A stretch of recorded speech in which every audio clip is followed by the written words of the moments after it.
Hello, welcome. Thank you for having me. My name is Tone Olumide, and it's really a pleasure to be here. So I am an attorney, and I'm a business attorney, and I work for the U.S. Small Business Administration. Indeed, the work I've done has always had multiple moving parts, always multiple deadlines, multiple activities, and staying organized has always been, continues to be crucial. Um, so the first thing is to-do lists. What I would do is I'd look at my list, and then you start to plug in where in this boxes these items on your list go. And there's a ranking, importance from low to high, and urgency, meaning which has the closest deadline today as opposed to 3 months from now. So importance, how important is it? Is it, something for your job that has to get done because it's crucial to a client? Or is it, oh, you just kind of have to clean your room or, run an errand? Huh, pretty much once I can like scan across and see my to-do list, what's the most important? That's at the very top high. And if it's very urgent, it's on the do it now. So that's the number one thing on the to-do list.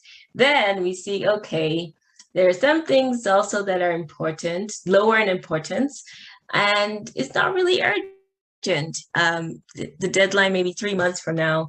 Or one of the examples I used to give is if you're participating, if a lot of students are still in school participating in extracurricular, maybe you're part of clubs, compared to your assignment, your exams, that's important. Being a leader and a president or vice president of any of the organizations you're part of is important. So you're not going to like just totally blow it off and say, I'm not doing it. But you have to delegate. Or in the work setting, we might reassess, okay, if you're really busy, ask your coworker if they can take it on. So, and then the next level is it's quite important, high, but it's really not that urgent. It's due in 2 months. It's due in 4 months. So you schedule it. At the very bottom is that it's low, and it's also low in urgency and low in importance. Guess what happens? It doesn't get done. It's eliminated.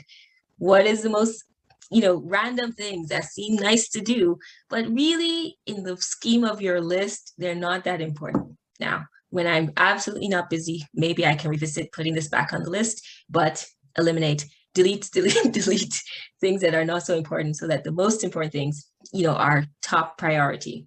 Some of the work I've done has involved planning a lot of events or, events, programs, and there's usually a lot of moving parts, planning conferences, planning speaking events, planning even more festivals. I used to help plan a festival in Maryland, the African Festival, and we used to have over 5,000 people attend. It was really massive. And so my skills in being able to be very detailed, very thorough, in listing out all the things that have to be done, and then ranking them in terms of what's most important has come in very handy when planning events and programs, because nothing gets missed. The parts that usually end up making an an event or an activity not well organized is because someone says, oh, I forgot to do this. Oh, I forgot to do this, because you can't keep it all in your brain. So number one, make list of your goals. As a young professional, you can't just say, let me see how it goes. No. You have to have set goals. If I wanted to get certain grades, I write it.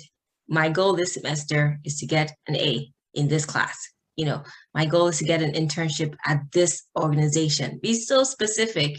And then once you have the goals, what does it take to achieve those goals? Become what you call tasks.